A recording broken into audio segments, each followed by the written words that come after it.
Bienvenidos al curso de Introducción a la Economía. Les saluda nuevamente el profesor Gustavo de Jesús Yol Hernández. Vamos a atender el tema de el salario, esto correspondiente al tercer bimestre. Uno de los aspectos más controvertidos lo constituye la esencia del salario, aunque la economía vulgar y sus seguidores sigan explicando la categoría salario como el precio del trabajo. Esta explicación del salario como precio del trabajo incluso se nos presenta así en su forma del fenómeno. Pues si examinamos la relación social entre el empleador o capitalista y el trabajador, notaremos que la acción o función del trabajo del hombre se paga después de su ejecución. Y cuando de la función o acción del trabajo se deduce una cosa concreta, en este caso un producto, sacamos la conclusión de que el salario paga ese producto. Comencemos. El salario en economía entendemos que se refiere al precio del trabajo prestado por un individuo, el cual está incluido en la mercancía. Pero, ¿quién es ese individuo? Es el trabajador, que según el Código de Trabajo, en el artículo 3, dice que es toda persona individual que presta a un patrono sus servicios materiales, intelectuales o de ambos géneros, en virtud de un contrato o relación de trabajo. En este caso podemos concluir que el salario paga la mercancía a través del servicio que presta el trabajador. ¿Sí? El salario en la antigüedad se pagaba en especie, ¿sí? Luego pues aparece la moneda. También podemos indicar que el artículo 88 del mismo Código de Trabajo indica que el salario sueldo es la retribución que el patrono debe pagar al trabajador en virtud del cumplimiento del contrato de trabajo o de la relación de trabajo vigente entre ambos. Salvo las excepciones legales, todo servicio prestado por un trabajador a su respectivo patrono debe ser remunerado por este. Muy bien, continuemos. Las formas fundamentales del salario: existe el salario nominal y el salario real. En el caso del salario nominal, dice que es la suma de dinero que el trabajador recibe por la venta de su fuerza de trabajo semanal, quincenal o mensual, mientras que el salario real representa la cantidad de bienes materiales y de servicios que pueden ser obtenidos por el salario en dinero. Dicho de otra manera, es el valor que cubre los gastos de consumo diario, en este caso la canasta básica, el transporte y otros. Podemos observar en la imagen cómo es que el trabajador está recibiendo su salario nominal, pero está midiendo para qué es lo que realmente le va a alcanzar, ¿verdad? Podemos atender entonces el tema del salario de la siguiente forma. Tenemos un salario nominal, aquí estamos recibiendo el dinero, en este caso representa el volumen de dinero asignado en contrato individual por el cargo ocupado. El salario real, que en este caso representa la cantidad de bienes que el empleado puede adquirir con aquel volumen de dinero y corresponde al poder adquisitivo en este caso. Ya hemos visto que es un valor de cambio, un valor adquisitivo, un valor de uso. Pero es importante que sepamos que existe un salario mínimo. Todos los gobiernos de los países analizan cuánto es lo que se le debe pagar mínimo de salario a un trabajador y lo ordenan cada año. A veces pues solo repiten el salario mínimo, pero se considera que esto está medido con un Producto Interno Bruto que es generado a nivel nacional y luego pues pues ya se propone y se supone que alcanza ese salario mínimo para poder satisfacer nuestras necesidades, ¿verdad? Entonces el salario mínimo lo establece el Estado y esa cuantía mínima de dinero que se recibe, ¿verdad? Bueno, continuemos. Los medios de tendencia para disminuir el salario. Definitivamente el capitalista va a tener que basarse en en ciertas tendencias para justificar el, la disminución del salario propuesto. En este caso, se señalan algunos de los medios de los cuales se vale el sistema capitalista para influir en una tendencia a bajar los salarios nominales y en consecuencia deteriorar las condiciones de vida del asalariado. Tenemos entonces la primera tendencia, que sería el empleo y el subempleo. Constituyendo la fuerza de trabajo la única fuente de subsistencia del trabajador, éste se ve obligado a venderla para que no pueda esperar a que surjan condiciones más propicias para la venta de sus mercancías. Un fenómeno que establece la ausencia de un verdadero desempleo en países capitalistas que no tienen subsidios al desempleo, como es el caso de Guatemala, ¿verdad? Una persona desempleada simplemente no va a generar ingresos, no va a tener medios de subsistencia. Por eso se dice que muchas veces las autoridades tienen razón al señalar bajos índices de desempleo, cuando sí son notorios los índices de subempleo, aún admitiendo que en el país se lleven estadísticas sobre desempleo y subempleo, lo cual es totalmente falso. El subempleo se da cuando una persona capacitada para una determinada ocupación no está ocupada plenamente, sino que toma trabajos menores en los que generalmente se gana poco. Cuando somos peritos contadores y nos terminamos dedicando a otra cosa. Somos bachilleres en computación y nos terminamos dedicando a otra cosa. Ese sería en este caso el subempleo, ¿verdad? En cuanto a la oferta superior a la demanda de trabajo, este es otro medio de tendencia para que el capitalista se excuse o se justifique para disminuir el salario. Bajo el capitalismo siempre existe un ejército de reserva de mano de obra compuesta por los desocupados o subocupados. El paro forzoso crea en el mercado del trabajo una situación en que la oferta de fuerza de trabajo como mercancía es siempre superior a la demanda. En el caso del término subocupado, son los ocupados que trabajan menos de 8 horas diarias por causas involuntarias y desean trabajar más horas o lo normal. En Guatemala, tiempo normal, una jornada de trabajo ordinaria sería de 8 horas si es diurna, si es nocturna sería 6 horas y si es mixta serían 7 horas de trabajo. Se le llama entonces subocupado cuando se trabaja menos de esa jornada, ¿verdad? Bueno. Atendamos entonces otra tendencia para disminuir el salario, en el caso de la inestabilidad laboral. Es otro elemento influyente, pues muchas veces el asalariado debe acceder a trabajar por una remuneración menor por miedo a ser despedido en este caso, ¿verdad? Tenemos entonces también otra tendencia que sería la discriminación. En relación a raza, sexo o edades, constituye otra forma de disminuir los salarios, pues incluso en nuestro país se tienen informes de que ciertos grupos sociales de trabajadores semiproletariados o campesinos pobres del altiplano de Guatemala o trabajadores migratorios se les paga menos que el trabajo calificado, como ladino en este caso. Asimismo, y esto es un hecho real, la fuerza de trabajo femenina o de adolescentes y niños se les paga menos que un hombre adulto, pudiéndose señalar también desde este punto de vista el hecho de no concretar trabajadores arriba de ciertas edades, ¿verdad? Otra tendencia sería la en este caso, trabajadores nacionales o residentes. En países capitalistas desarrollados como Estados Unidos se fomenta el ingreso ilegal de personas, las cuales deben trabajar por menores salarios y ocupaciones marginales o indeseables por los nacionales o los residentes en este caso, ¿verdad? Cuando se es extranjero también es una de las tendencias que influye para que el capitalista disminuya el salario, por esa razón, ¿verdad?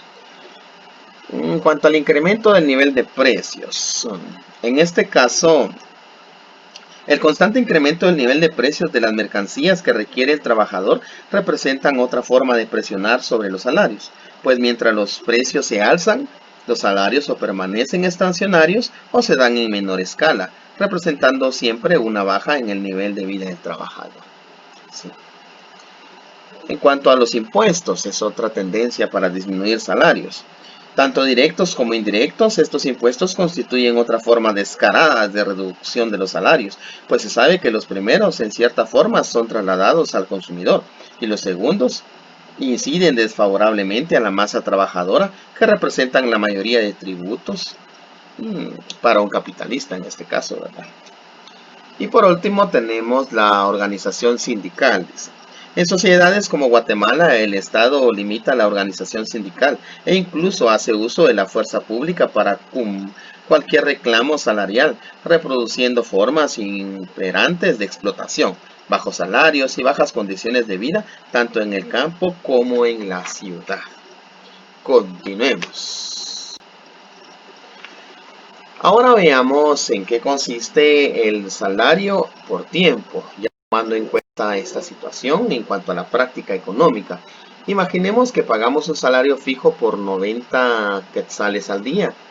Cuando, ¿Cuánto se le pagaría al obrero o el trabajador por hora si trabaja 12, 10 y 8 horas diarias? Veamos. En el caso del inciso A, dice que tenemos un trabajador con una jornada de 12 horas. Entonces voy a colocar las 12 horas acá. Y lo único que tengo que hacer es lo que la fórmula me está indicando. Dividir ese 90 dentro de 12. Y dice que en efecto el trabajador va a recibir 7 quetzales con 50 centavos por hora, ¿sí? Luego tengo por acá el inciso B, en donde un trabajador tiene una jornada de 10 horas, perdón, vamos a colocar aquí las 10 horas de jornada, ¿verdad? Esto es lo que trabaja diariamente. ¿Cuánto estaría ganando por hora? En este caso sería 90 dividido las 10 horas, 9 quetzales por hora. Sí, muy bien. Entonces vamos viendo cómo a menos horas trabajadas, más se devenga por hora, tomando en cuenta que hay un salario fijo, ¿verdad? Bueno, luego tenemos una jornada de 8 horas, que es la jornada diurna para nuestro país. Y tenemos entonces que sería 90 el salario fijo por día, dividido las 8 horas de trabajo. La persona gana 11 quetzales con 25 centavos por hora. Démonos cuenta entonces que a menor jornada, más devenga el trabajador, ¿verdad? En este caso. Bueno, continuemos. La empresa Dime que me quieres S.A. establece ciertos salarios por tiempo y me permite una nomenclatura o en este caso una planilla. Tenemos 5 trabajadores. Julia Delgado es una jefe de planta o de operación en este caso. Su jornada diaria es de 8 horas al día. Y a ella le podemos fijar un salario diario de 150 quetzales. De sí, a todos les podríamos asignar la misma tarifa del salario fijo diario, pero vamos a hacer de cuenta que va a variar el salario fijo en cuanto al puesto, ¿sí? Y en cuanto a las horas que está obligado a trabajar en el día, ¿verdad? Entonces hagamos de cuenta que tenemos 100 quetzales para una persona que tiene una jornada de 12 horas, 120 quetzales para una persona que tiene una jornada de 14 horas, debe cumplir las 14 horas y le van a pagar al día 120 quetzales, ¿verdad? Y una persona que tiene una jornada en este caso de 10 horas, va a devengar por día 80 quetzales. En este caso, él como es el supervisor, va a obtener un 125 quetzales diarios. Muy bien.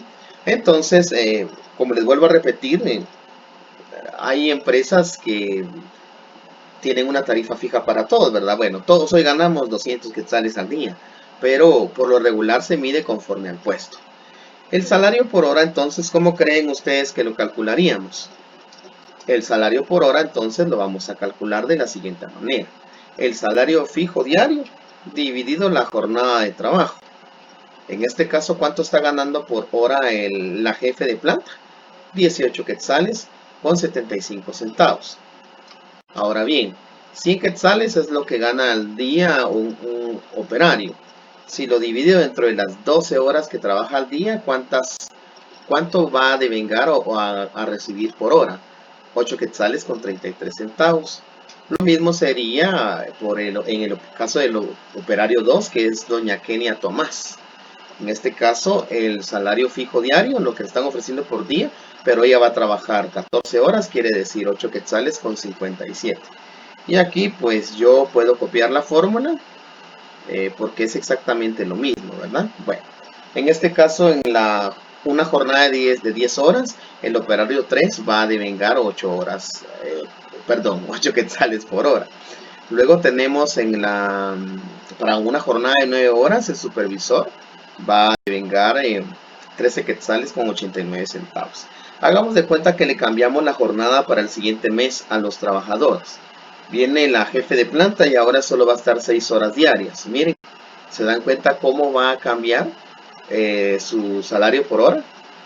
Esto porque siempre en el contrato le ofrecieron esto por día y lo aceptó. Entonces lo que va a cambiar es que ella en 6 horas va a poder hacer el mismo trabajo que hacía en 8 horas. Pero lo que va a variar es que por hora va a ganar menos si hace más horas. ¿Sí? Bueno. En economía vamos a utilizar el mes comercial, que por lo regular tiene 30 días. Entonces, en este caso, ¿cuántas semanas tenemos? Perdón, el salario por semana. ¿Cuántos días tiene una semana? 7. Entonces, yo voy a tomar en cuenta que si este salario es por hora, ¿sí? Y voy a hacer 8 horas, luego lo voy a multiplicar por ¿cuántos días dice que tiene la semana? 7. Miren, ¿cuánto va a ganar a la semana ella? Lo voy a volver a hacer por acá. Sí, voy a abrir paréntesis y digo, este es un salario por hora y el operario 1 va a hacer ¿cuántas horas? 12. En una semana, ¿cuánto va a ganar? Por 7 días que tiene la semana, 700. Aquí también hay algo particular, porque muchos hablan de séptimos días, de bonificaciones, pero recordémonos que esto no es contabilidad, sino es economía. Entonces aquí solo estamos estableciendo indicadores económicos, ¿verdad? No tiene nada que ver esto en cuanto a cómo se haga el registro en contabilidad, porque si esto fuera una planilla, un documento contable, entonces tiene que indicar cuál es un séptimo día, cuál es una bonificación por semana y en fin, ¿verdad? Pero indico esto para que no vayan a creer que estoy explicando contabilidad. Estoy explicando economía. Muy bien. Vamos a hacer otra vez la operación. Esto es lo que va a ganar por hora el operario 2. Y lo multiplicamos por las horas que hace en la jornada. Y luego lo multiplicamos por los días que va a trabajar, 840. Voy a copiar, pegar las demás, porque es exactamente lo mismo. Salario por quincena, dice. Voy a volver. Puedo aquí hacer dos cosas. Multiplicar este valor semana por 2, porque una quincena tiene 2 semanas, o hacerlo más exacto. ¿Cuántos días tiene una quincena? 15, ¿verdad? Si fuera catorcena, ¿cuánto? La misma palabra lo dice, serían 14, ¿verdad? Bueno, entonces vamos a multiplicar el precio de una hora de trabajo por lo que hace por día y luego lo multiplicamos por 15. Miren, esto es lo que va a recibir. Sí, hay cierta variación, ¿verdad? Por decimales, pero en este caso, pues quiero que sepan que, pues aquí estamos trabajando indicadores económicos, ¿verdad? Vamos a ver, sí. Ahora voy a repetir otra vez la fórmula. Por eso les digo que es más exacto colocando el número de días y no multiplicando esto por 2. En este caso no cuadraría, porque si multiplico esto por 2 serían 14 días, ¿verdad? Porque 7 por 2, 14. No, dejémoslo como estábamos. De forma correcta, multiplicamos el precio por hora, el salario por hora, por las horas de trabajo en la jornada, lo multiplicamos dentro de 15, ¿sí? Otra vez, el salario por hora por las horas de trabajo en la jornada por 15, ¿sí? Ahora solo voy a copiar esto por acá. Ahí estamos, miren, salario por 15. Si ya multipliqué el salario por hora, por el número de horas que hace la jornada, por el número de días que tiene la semana, por el número de días que tiene el mes, ¿qué hago aquí? ¿Qué tengo que hacer aquí? Definitivamente, ¿verdad? Voy a abrir paréntesis, lo que gano por hora, por las horas que hago en la jornada, que en este caso Julia Delgado hace en la jornada, por cuántos días tiene el mes comercial, no mes calendario, porque mes calendario estaríamos tomando 31 días de enero, 28 días de febrero, 31 días de marzo, 30 días de abril. ¿Cuántos días les dije que tenía un mes comercial? 30. Muy bien. Entonces, esto es lo que ganaría en un mes comercial. el salario por hora, por el número de horas que hacen la jornada, por 30. Bien. Y solo lo voy a copiar. Muy bien. En este caso lo que estamos haciendo es pagando el salario por el tiempo de trabajo ofrecido por el trabajador, ¿sí? Pero ahora veamos lo contrario. ¿Cuándo le pagamos al trabajador? Pero por... Perdón, voy a cambiar esto acá porque sería... Aquí sería salario a destajo. O por pieza producida o realizada. Si sabían que existe el salario por pieza, por meta, ¿sí? Ya no es tanto por el tiempo invertido. Alguien en 6 horas bien podría fabricar 50 pantalones. Si alguien lo hace en 10 horas, alguien lo hará en 6 y les van a pagar exactamente lo mismo. Entonces aquí ya sería por pieza realizada. Se le llama como un término económico un salario a destajo. Imaginemos que pagamos 12 quetzales por cada playera que se produce en una jornada de trabajo de 8 horas, debiendo producir 20 unidades en el día, ¿verdad? En esas 8 horas hay que producir 20 unidades. Si no se cumple la meta, se pagarán 8 quetzales por pieza realizada. Esta parte es bastante sencilla. ¿Por qué? Porque yo lo que tengo acá es el valor en quetzales de lo que devenga el trabajador por pieza que realiza. Y en este caso dice que está produciendo 21 piezas, ¿sí? Entonces, ¿qué hago yo? Aquí es una multiplicación, ¿oyen? Aquí voy a multiplicar, aquí voy a multiplicar y digo 12 quetzales que pagaré yo por pieza, por el número de piezas que hizo el obrero, le voy a pagar en ese día 252. Ahora veamos lo que pasa con el siguiente, ¿sí?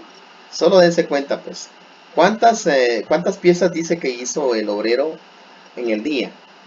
El anterior hizo 21, por lo tanto, como cumplió con la meta, le estamos pagando 12 quetzales por pieza.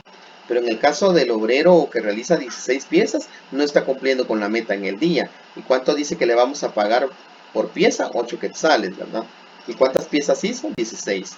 8 quetzales por 16 piezas, 128 quetzales. Muy bien, ahora veamos esto de otra manera, porque el anterior era un ejemplo muy sencillo. Veamos qué sucede ahora. Imaginemos que pagamos al día 98 quetzales. Si el obrero produce 15 playeras, esa es la meta. Si produce más, se le pagarán 2 quetzales por pieza. Si produce menos, se le descontará 1 quetzal por pieza. Aquí estoy generalizando. Muchos dirían, bueno, en este caso, si yo hago una pieza más, sobre esa pieza van a pagar 2 quetzales.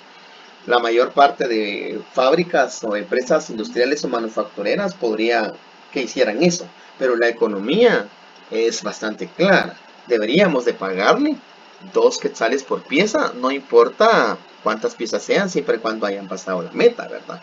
Veamos cómo vamos a proceder con el ejemplo. ¿Cuánto ganará al día el obrero si cumple con la meta impuesta? 98 quetzales es por día, dividido a 15 piezas o 15 unidades producidas.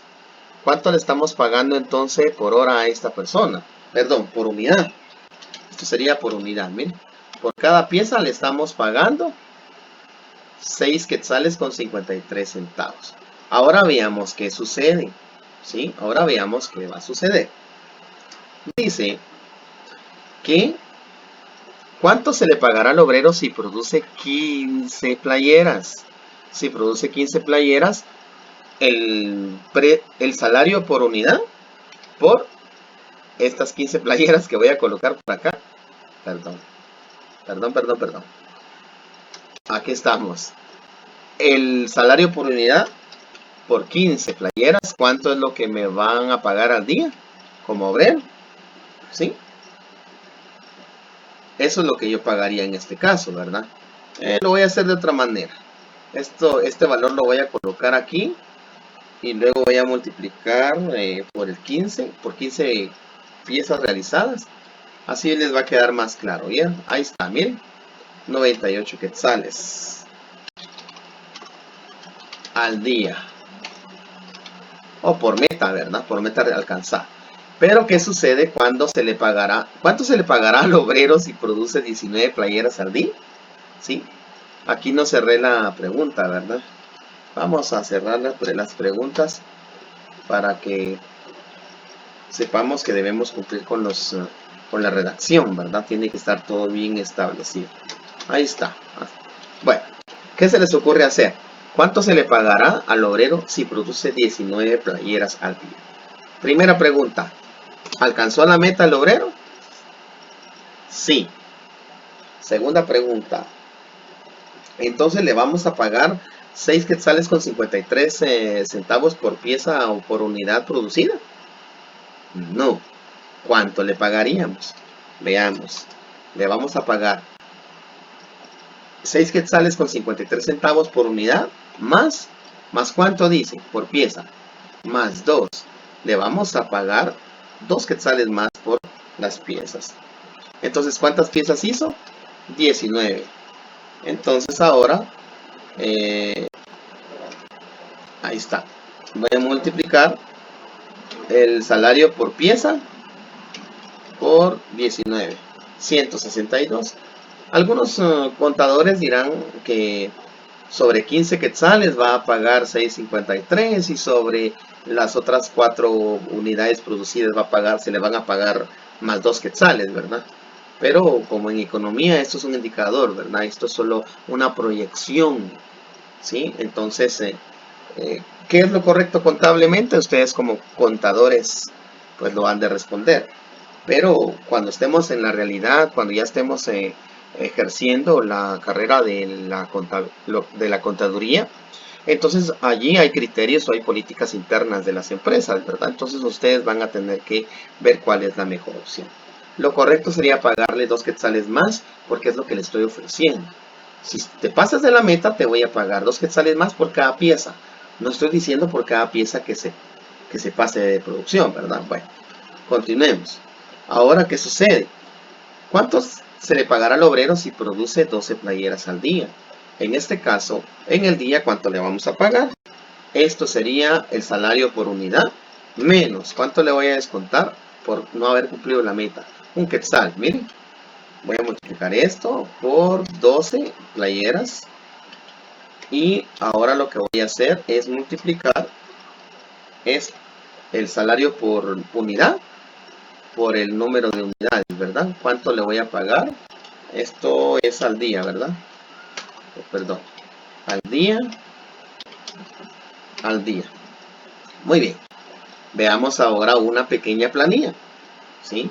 La empresa Dime que me quiere SCA presenta su nomenclatura o su lista de trabajadores quienes están devengando un salario por día a través del salario a destajo. Perdonen, oye, voy a cambiar acá. Voy a colocarlo en español, salario por pieza realizada o por unidad producida, mejor, ¿verdad? Por unidad producida, el famoso salario a destajo, ¿verdad? Muy bien. Dice que tenemos a los mismos trabajadores, solo que ahora todos son operarios, operario 1, operario 2, operario 3. Sí, bueno. Todos tienen una meta que cumplir en el día de 25 unidades, ¿sí?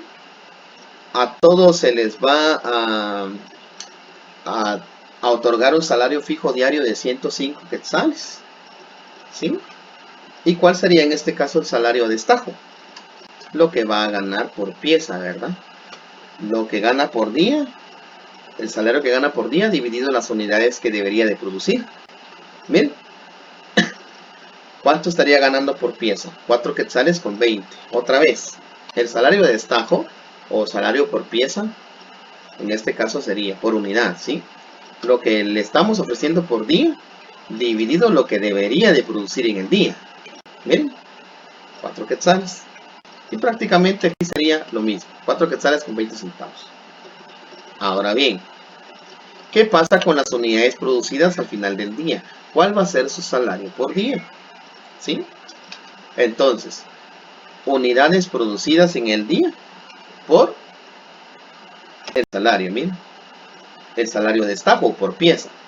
Otra vez. Las unidades que produjo en el día por el salario de por pieza. Unidades que produjo en el día, que fabricó o que elaboró en el día, por el salario por pieza o salario de estajo. Miren. Bueno, pero veamos que aquí hay algo contradictorio. ¿Se recuerdan que dice que cuando gana más, que cuando gana menos? ¿Sí? Pues ahora pongan mucha atención, no se pierdan esta parte de la clase. Les voy a explicar. Sucede que le voy a pagar 3 quetzales más si se pasa de la meta. Pregunto, aquí se pasó de la meta. ¿Cuánto es la meta? Tuvo que haber fabricado o producido 25 unidades. ¿Y cuántas está produciendo? 31. ¿Se pasó? Sí. ¿Cuánto dice que le voy? Tomando otro ejemplo, en el mismo ejemplo, ¿verdad? ¿Sí? ¿Cuánto dice que le voy a pagar más por lo producido? 3 quetzales. Entonces, a este valor yo le voy a sumar 3 y luego lo voy a multiplicar por las piezas trabajadas. Miren ahora cómo cambió lo que le voy a pagar por día, en el día, perdón. ¿Sí? Sucede que le voy a pagar 2 quetzales menos y un quetzal menos, porque sería mucho, ¿verdad? Le voy a pagar un quetzal menos si no cumple la meta.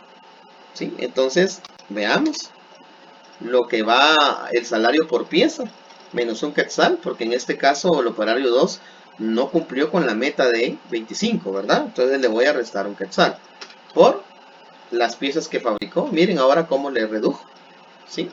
Bueno. En el caso del operario 3, como cumplió con la meta, ahí están los 4 quetzales con 20 centavos por pieza realizada. Pero aquí, ¿qué hay que hacer? El salario por pieza más el que le ofrecí, perdón, el salario por pieza más 3 quetzales que le ofrecí por las unidades producidas. Es que no cerré paréntesis, ahí está, miren. Hay que darse cuenta bien cómo hacemos nuestras fórmulas. Ahí está. Abro paréntesis, salario por pieza más 3 quetzales porque pasó la meta por el número de piezas o unidades producidas. Muy bien, está interesante esto de la economía, ¿no? Vamos a continuar entonces con la clase. Tenemos sistemas de salarios. En el caso de los sistemas de salarios, podemos llamar que son también otras formas de salarios. Y estas se consideran como el famoso salario por incentivos, en donde existen bonificaciones, primas, premios, vacaciones. Incluso algunos les ofrecen, como son muy pilas y muy trabajadores, les ofrecen ser parte de los socios de la empresa, pero eso ya sería algo descabellado, ¿verdad? Bueno, veamos el primer sistema de salario en el caso del Taylor. Este sistema, que lleva el nombre de su autor, el ingeniero norteamericano Federico Taylor, está basado en que se establecían cuotas elevadísimas de producción, las cuales eran producto de trabajadores notables de cualidades físicas y profesionales, fijándose el pago con arreglo a 2 criterios: prima para quienes cumplieran la cuota o la sobrepasaran, y multa para quienes no llegaran a ella. Esta forma de salario agudiza la competencia y rivalidad entre los trabajadores de una misma empresa. Ya vimos anteriormente una práctica, ¿verdad?, en donde le aumentábamos cierta cantidad de dinero por pieza o le disminuíamos por no llegar a la meta, ¿verdad? Bueno, ese es el caso en el caso del Taylorismo, así se le llama. Aquí lo tengo un poquito más claro, miren. En este caso, el Taylorismo de Federico Taylor es un sistema de producción basado en metodología desarrollado por este señor. Es la aplicación práctica de la teoría de la administración científica. Sus principios son análisis cuantitativo, selección y preparación, cooperación y especialización del trabajo. Su principal objetivo es producir más con menor coste gracias a un aumento de la productividad en la mano de obra.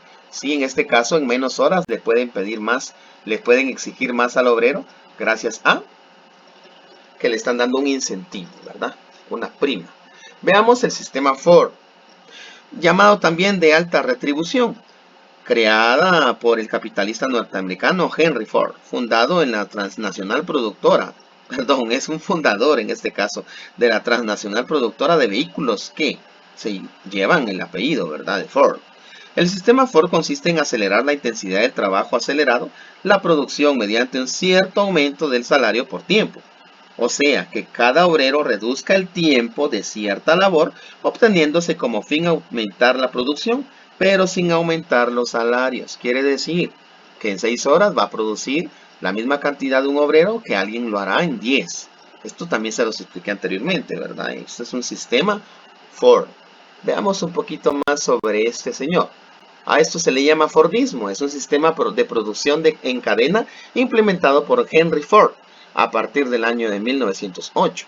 Desde 1930 hasta la década de 1970 fue el sistema imperante en el sistema productivo. Su origen nace de una mejora del Taylorismo, es decir, el Fordismo es un Taylorismo mejorado gracias a la mecanización, ¿sí?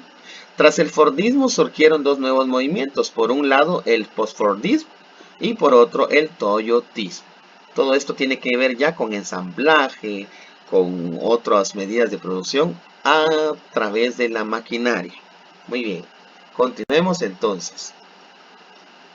Ahora tenemos el sistema de reparto.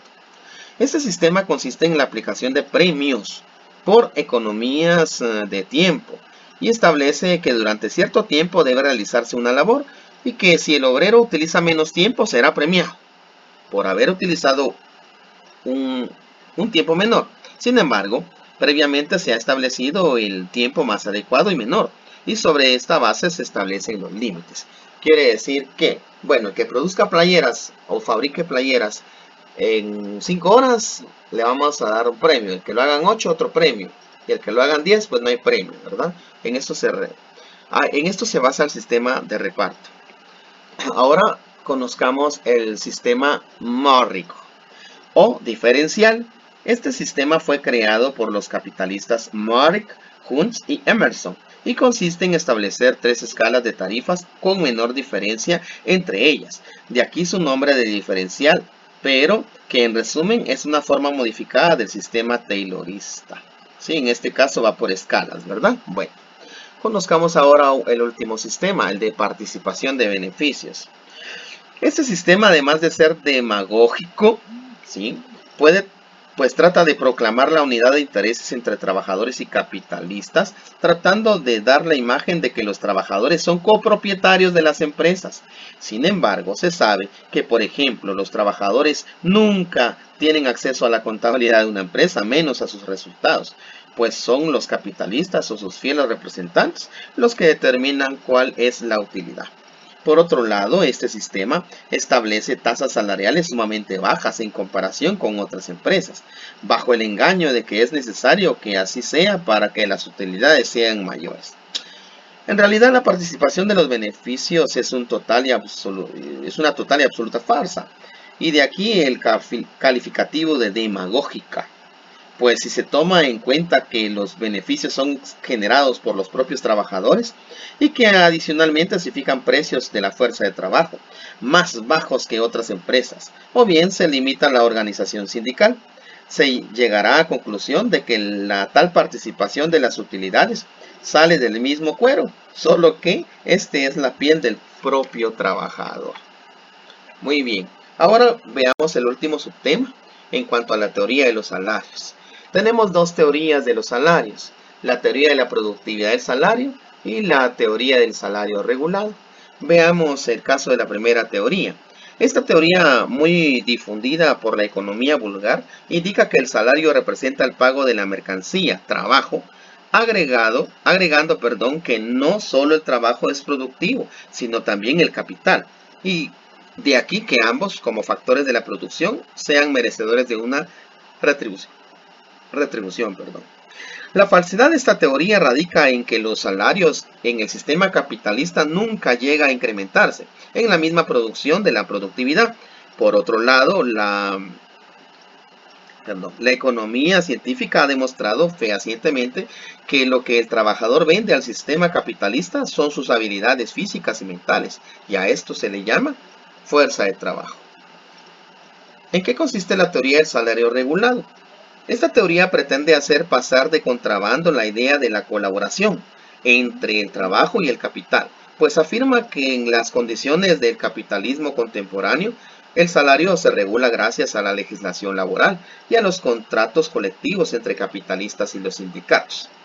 Esta teoría, que determina o se basa en la participación estatal en la regulación del salario, no solo echa por tierra la idea de que el aumento de los salarios fomenta la inflación, sino que constituye un elemento importante para acelerar la economía, fundamentalmente cuando se presenta situación de recesión económica, pues con mayor poder de compra de los trabajadores aumentará la demanda.